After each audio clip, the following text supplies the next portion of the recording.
très heureux de te retrouver pour ce tutoriel où nous allons parler dessin et en particulier des éditeurs de dessin et de graphisme que Scratch nous propose. Je dis bien des éditeurs parce qu'il n'y en a pas un, il y en a deux. On va voir ça tout de suite. Je ne suis vraiment pas très bon en dessin, mais bon, j'utilise ici l'éditeur de dessin par points, donc un bitmap pour dessiner une petite tête de chat. Et maintenant, je vais passer à l'autre éditeur, l'éditeur de dessin vectoriel qui permet non pas de dessiner comme avec un crayon sur une feuille, mais de dessiner des formes qu'on va pouvoir remplir et colorier. Comme je l'ai indiqué en commençant, nous n'avons pas un, mais deux éditeurs. Alors, le plus simple pour les comparer très rapidement, avant de les voir en détail, c'est de charger deux sprites proposés par Scratch. Ici, je vais par exemple prendre Avery, un personnage que l'on peut animer, que l'on peut faire marcher, et un deuxième, Champ 99.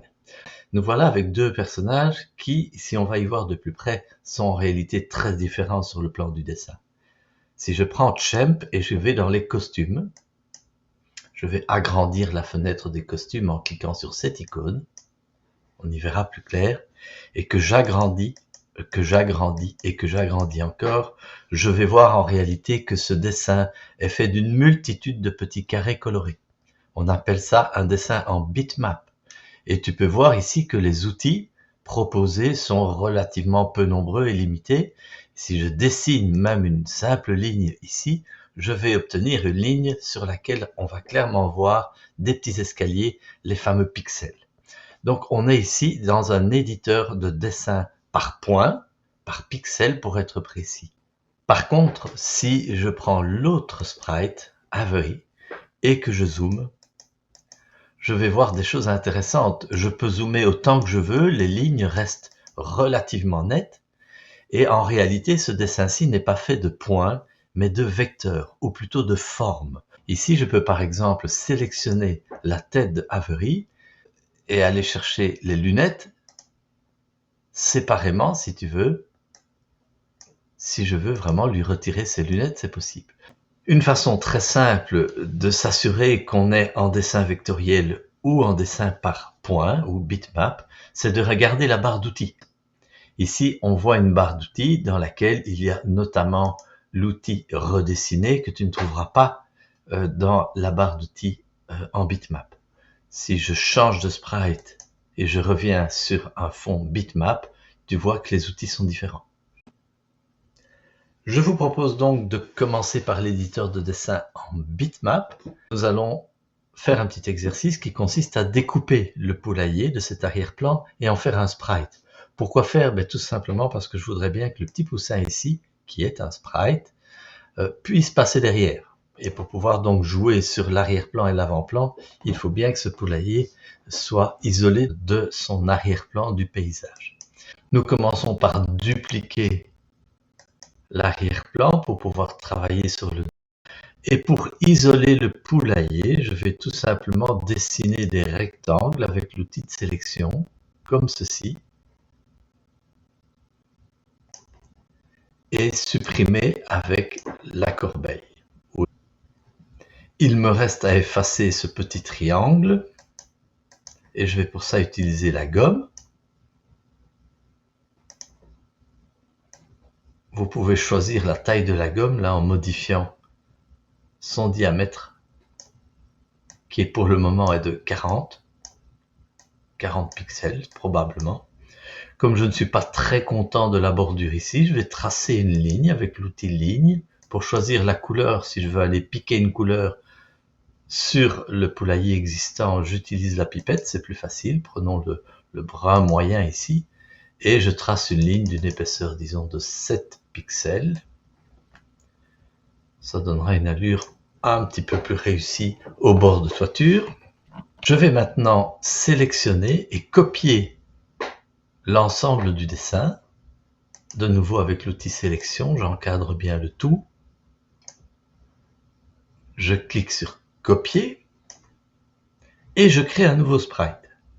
Par peindre, je me mets en bitmap puisque je vais travailler en bitmap puisque le poulailler est quand même extrait d'un arrière-plan par point, en bitmap, et je fais coller. Une fois que ceci est fait, j'ai mon nouveau sprite qui est fabriqué.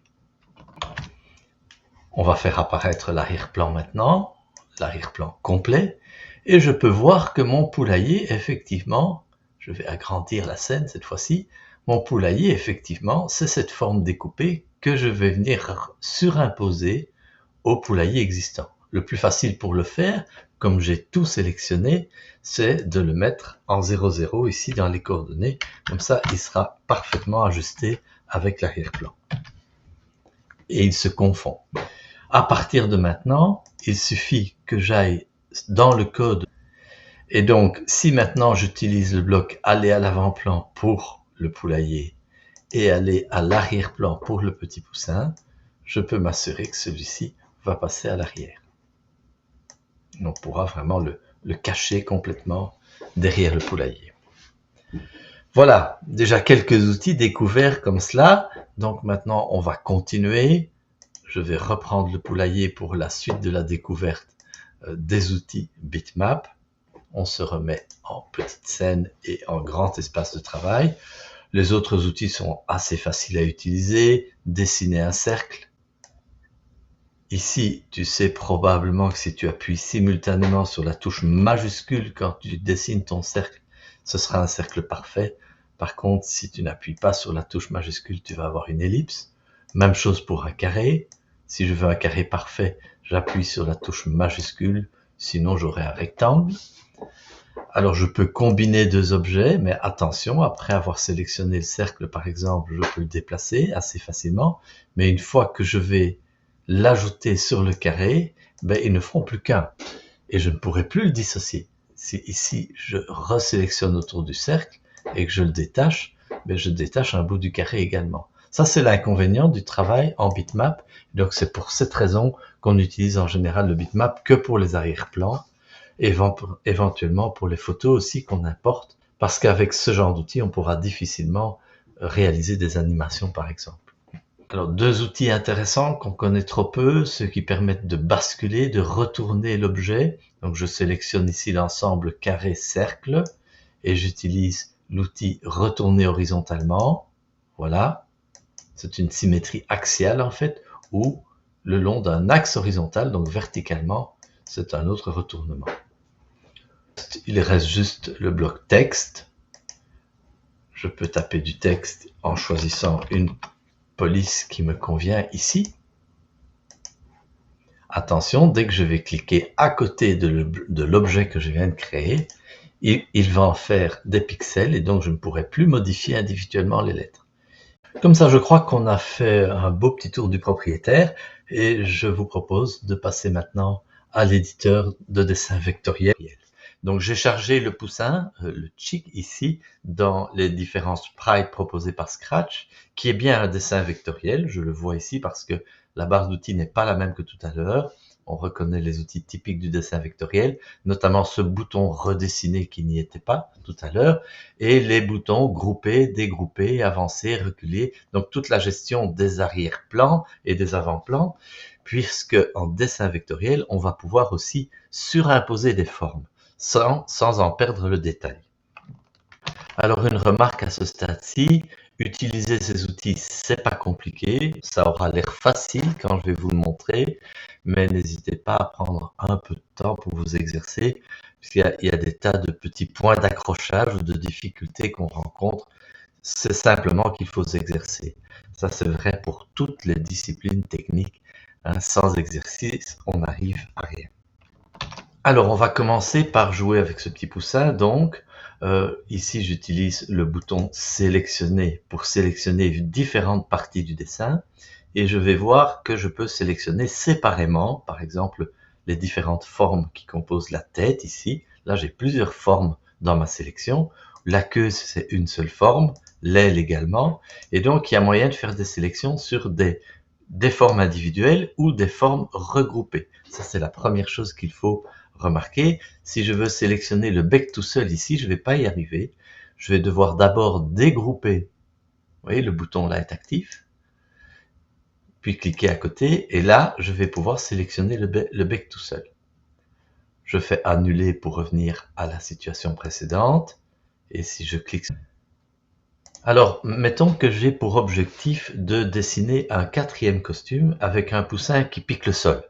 Si vous prenez le 3e, le voici, j'ai le corps qui est déjà légèrement incliné vers l'avant, et je voudrais bien que le corps soit tout à fait incliné vers l'avant.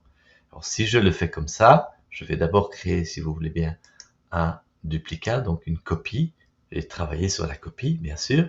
Si je prends le poussin et que je sélectionne, par exemple, en prenant un rectangle, il va prendre en fait toutes les formes. Et donc, si je le bascule ici, les pattes vont basculer également. Ça ne m'arrange pas. Je voudrais bien que les pattes restent exactement dans leur position et que tout le reste bascule.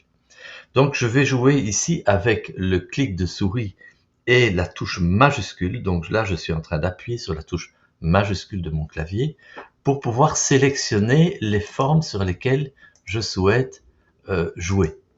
Et ici, vous voyez qu'en cliquant successivement sur toutes les parties supérieures du costume, j'ai laissé les pattes en dehors de la sélection. Donc ça, c'est vraiment l'outil important, mais ça se joue avec la souris et avec la touche majuscule du clavier, donc ça, vous ne le voyez pas. Essayez, vous verrez, c'est pas compliqué. Et ici, je vois que j'ai pu sélectionner le dessus du poussin, et donc je vais le basculer, et je vais le descendre en attrapant bien la forme jusqu'au sol, et donc j'ai créé comme ça mon 4e costume.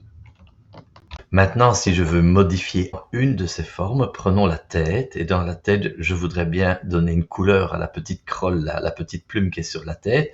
Comme je suis là, je ne peux pas le faire, puisque j'ai un ensemble de formes qui sont sélectionnées. Je vais dégrouper cet ensemble avec le bouton dégrouper.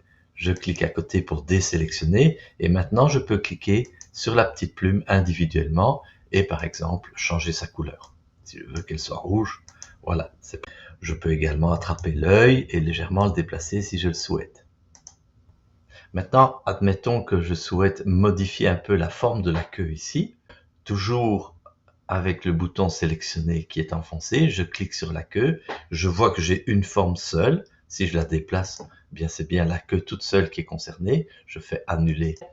Et maintenant, je vais modifier cette forme grâce au bouton indispensable, et c'est peut-être le plus important de tous les boutons, qui est le bouton redessiner.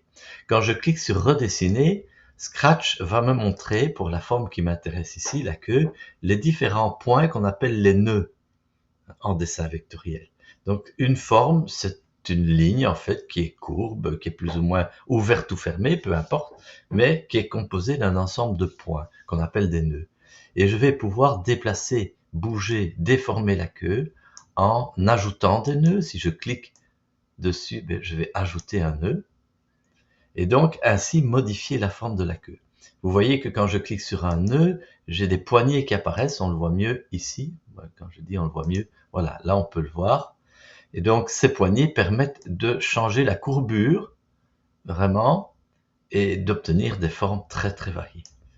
Donc voilà pour la gestion des nœuds. Donc si je dessine une simple ligne ici pour prolonger l'exemple, une ligne noire, je l'effacerai après, c'est juste pour la démo, et que je clique sur redessiner, elle me donne juste 2 nœuds, puisque une droite peut être définie à l'aide de 2 points, hein, ça c'est mathématique. Mais si je veux ajouter maintenant et déformer cette ligne, je peux ajouter plusieurs nœuds et les déformer un à un. Et à l'aide des poignées, vous allez vraiment pouvoir donner toutes les formes que vous voulez. Vous pouvez constater que quand je sélectionne un de ces nœuds, il y a des boutons qui apparaissent ici, 2 boutons supplémentaires, les boutons courbés et pointus, qui permettent de définir vraiment l'allure du nœud au niveau de la jonction entre 2 segments de droite en réalité, soit une allure pointue où je vais vraiment avoir un angle, soit une allure courbée que je vais pouvoir gérer grâce à ces poignées. Nous continuons la découverte des outils de l'éditeur de dessin vectoriel en créant un petit objet tout simple. Ici, ce sera Pac-Man, c'est vraiment très facile, un cercle de couleurs. Donc, je commence par dessiner un cercle, la couleur jaune convient tout à fait ici. Je l'agrandis, je vous rappelle qu'il faut appuyer sur la touche majuscule du clavier pour avoir un cercle parfait. Je le fais assez grand.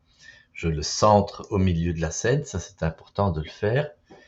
Et donc je vais commencer par dessiner la bouche. Comment? En utilisant l'outil redessiner. Donc je vais ajouter en fait des points nœuds.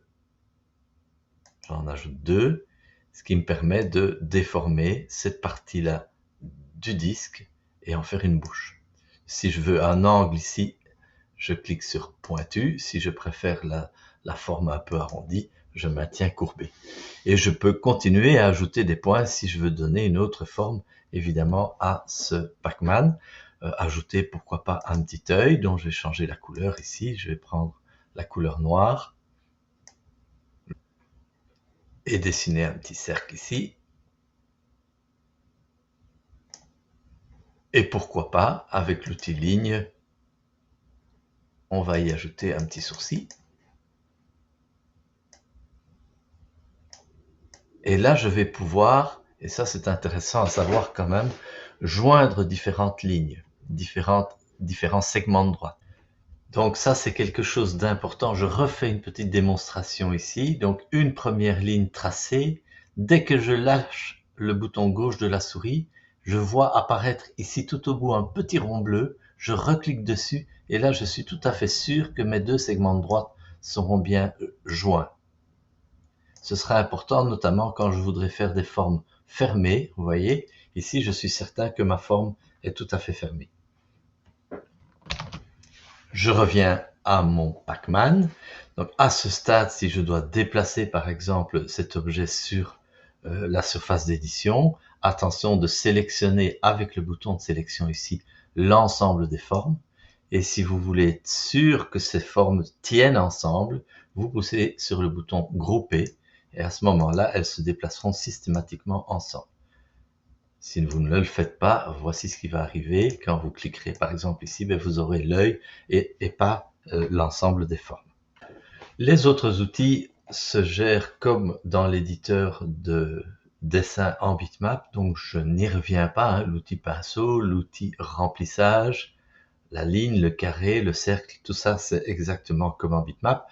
Le seul avantage, si je prends l'outil texte ici et que j'ajoute un texte ici, de nouveau, je vais avoir beaucoup plus facile à gérer ça parce que le texte va rester indépendant des autres formes. Donc, je vais pouvoir non seulement le déplacer, mais corriger même en double-cliquant sur la forme. Je vais pouvoir facilement corriger, ajouter des lettres, ce que je ne pouvais pas faire aussi facilement en bitmap. Reste la gestion des couleurs sur lesquelles je ne vais pas trop insister ici parce que bon, ça mériterait quasi un tutoriel complet. Mais donc la gestion des couleurs, vous découvrez par vous-même qu'elle se fait à l'aide de 3 curseurs. Un curseur avec lequel on choisit une couleur dans la palette de couleurs classique, standard je dirais. Un curseur avec lequel on va choisir le niveau de saturation. Et un autre, la luminosité. Avec ces 3 curseurs, vous savez en principe obtenir à peu près toutes les couleurs que vous voulez. Alors, vous pouvez mémoriser ou noter les chiffres qui s'indiquent là si vous devez à un moment donné retrouver une couleur exacte. Ici, 50, 70, 73, vous êtes sûr d'avoir cette couleur-là. Une autre manière de jouer avec les couleurs, c'est d'utiliser la pipette. Si une couleur est déjà présente sur votre dessin, eh bien, vous pouvez décider si le texte doit être dans le même jaune que le Pac-Man. Vous utilisez la pipette pour le sélectionner et à ce moment-là, vous êtes certain d'avoir exactement la même couleur. Voilà, j'espère que ce tutoriel vous aura été utile. On a fait plus ou moins le tour et vous avez découvert les différents outils des éditeurs. Allez, bon travail et bon codage!